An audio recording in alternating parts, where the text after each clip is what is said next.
मूल कर्तव्य। इसे 42वां संविधान संशोधन 1976 में सरदार स्वर्ण सिंह कमेटी के सिफारिश पर जोड़ा गया। इसे रूस के संविधान से लिया गया है। इसे न मानने पर कोई दंड का प्रावधान नहीं है। इसे भाग 4 के क में अनुच्छेद 51 के क में तहत जोड़ा गया है। संविधान में मूल कर्तव्य नहीं थे। 42वां संविधान संशोधन 1976 द्वारा 10 कर्तव्य तथा 46वां संशोधन द्वारा एक और मौलिक कर्तव्य जोड़ा गया है।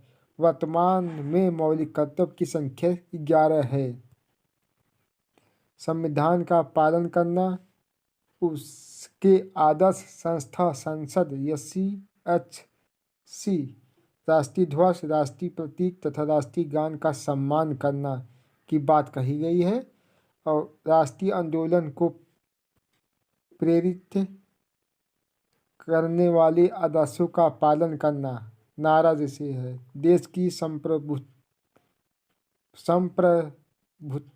दबाव रहित शासन, एकता अखंडता को बनाए रखना, देश की रक्षा करना, राष्ट्र की सेवा करना, देश के लोगों को समरसता, मेल मिलाप तथा भाईचारा को बनाए रखना।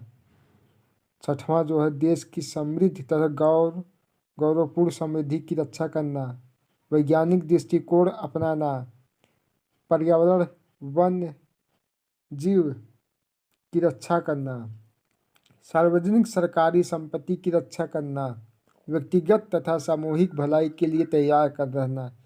11 जो है जो 86 में जोड़ा गया था। 6 से 14 वर्ष के बच्चों के अभिभावक का यह कर्तव्य होगा कि वे अपने बच्चों को प्राथमिक शिक्षा उपलब्ध कराएं।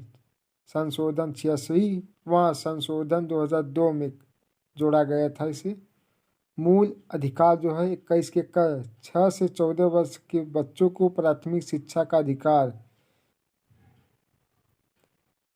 दिया। मूल कर्तव्य 51 के क में इसे देखिए फिर वही दोहराई गई है। 6 से 14 वर्ष के बच्चों को अभिभावकों को उनकी प्राथमिक शिक्षा देने का कर्तव्य होगा। नोट, जो शोषण से कमजोर वर्ग की रक्षा करना हमारी मूल कर्तव्य है, मूल कर्तव्य नहीं है। राष्ट्रीय मानवाधिकार संगठन यह मानवाधिकार की रक्षा करता है। इसकी मुख्यालय दिल्ली है। इसकी स्थापना 1993 में हुई। इसकी अध्यक्ष सुप्रीम कोर्ट का रिटायर्ड मुख्य न्यायाधीश होता है तथा इसमें 7 सदस्य होते हैं। कार्यपालिका, विधायिका एवं न्यायपालिका जो है विधेयक बिल जो होती है बनाने की शक्ति विधायिका के पास होती है और उसे लागू करने की शक्ति जो है कार्यपालिका के पास होती है। यदि उसे लागू करने में कोई न्यायिक चुनौती आती है तो उसके न्यायालय में व्यवस्था करने की शक्ति न्यायपालिका के पास है। कार्यपालिका, विधायिका जो न्यायपालिका जो कार्य करती है, विधायिका जो पास होती है और न्यायालय में जाती है, हाई कोर्ट, सुप्रीम कोर्ट। कार्यपालिका जो है 2 भागों में है, केंद्र और राज्य। राष्ट्रपति, उपराष्ट्रपति, प्रधानमंत्री, मंत्री परिषद होते हैं। राज्य में राज्यपाल होता है, मुख्यमंत्री होता है, मंत्री परिषद होता है। विधायिका में जो होता है केंद्र होता है, संसद होता है, लोकसभा, राज्यसभा। राज्य में विधानमंडल होता है, विधानसभा, विधान परिषद होता है। और न्यायपालिका में supreme court, high court, DC district court होता है। और कार्यपालिका में देखते हैं न्यायपालिका और विधायिका तीनों एक दूसरे से जुड़े होते हैं।